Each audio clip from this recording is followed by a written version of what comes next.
जिंदगी की भीड़ में हम अक्सर उन्हीं चेहरों को भूल जाते हैं जो हमारी सबसे बड़ी खामोश ताकत होते हैं। वो जो कभी नाम नहीं मानते, कभी बदले में कुछ नहीं कहते, बस हर मोड़ पर चुपचाप हमारे साथ होते हैं। क्या आपने कभी गौर किया है, आपकी जिंदगी में भी कोई ऐसा है जो आपके लिए हर मौसम में एक सा रहा हो, चाहे वक्त कैसा भी रहा हो? कुछ रिश्ते खून से नहीं, आत्मा से बनते हैं। ये कहानी एक ऐसे ही रिश्ते की है। तो आइए सुनते हैं एक ऐसी कहानी जिसे आप अपनी जिंदगी से जोड़ पाएं। यह उन दिनों की बात है जब मैं छोटा था और वो मुझसे भी छोटा था। पता नहीं कहां से आया था, कौन लाया था। यादाश्त में उसका घरों में काम करते सहायक का रूप ही दर्ज है। शिव उसका नाम था। ना आगे कुछ ना ही पीछे, कभी पूछा भी नहीं।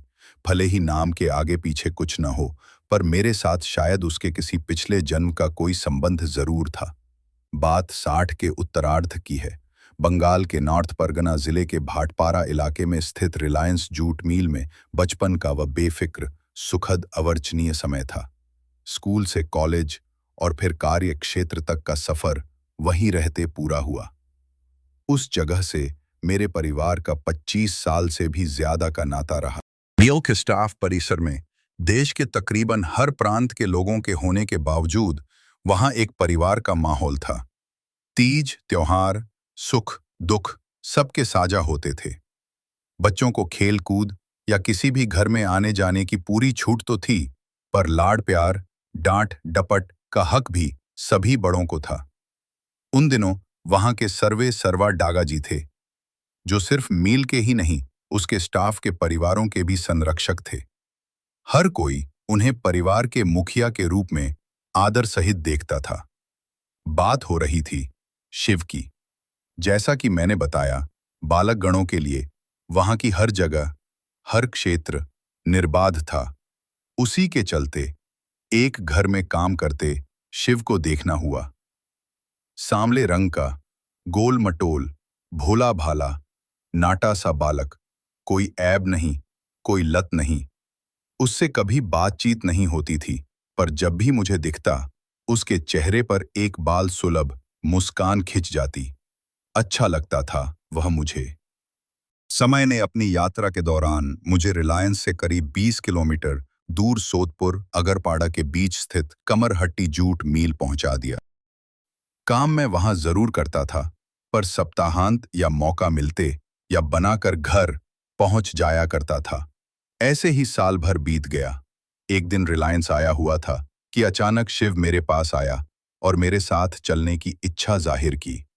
उन दिनों मेरे खाने पीने का इंतजाम मील के मेस में ही था।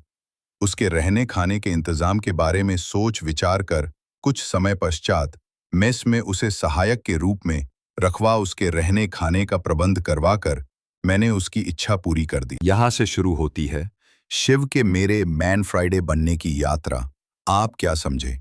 मैन फ्राइडे से क्या मैन फ्रेंड? अरे नहीं नहीं जनाब, इसका मतलब है एक ऐसा साथी जो हर मोड़ पर आपका साथ दे। पता नहीं उस किशोर को मेरे से क्या लगाव था। काम तो उसको रिलायंसेस में भी मिल सकता था। खैर, यहाँ वो मेरी छोटी से छोटी जरूरत का ध्यान और ख्याल रखने लगा। कभी कभी मेरे साथ रिलायंस भी चला जाता था। हालांकि मेस का खाना साफ सुथरे परिवेश में सफाई पसंद महाराज द्वारा बहुत अच्छी क्वालिटी का बना होता था, पर माँ को उस बारे में सदा चिंता लगी रहती थी। ऐसे ही एक दिन इस समस्या के निदान हेतु शिव ने माँ को कह दिया, आप दोपहर का खाना तैयार रखा करें, मैं भैया के लिए ले जाया करूंगा। मुझे साठ गांठ के बारे में कुछ पता नहीं था। एक दिन 11 बजे काम से लौटने पर देखता हूं कि मेरे कमरे में टेबल पर एक टिफिन रखा हुआ है।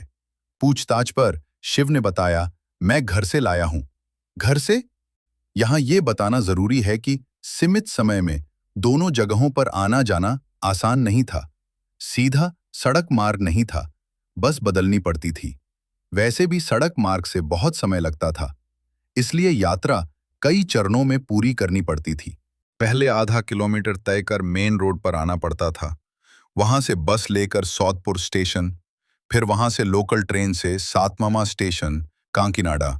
उसके बाद फिर वहां से तकरीबन 1.25 किलोमीटर पर स्थित मील के अंदर घरों तक, फिर वैसी ही वापसी। पागलपन जैसा काम था। मुझे याद है, उस दिन वैसा करने पर मैं शिव पर बहुत चिल्लाया था, गुस्सा हुआ था।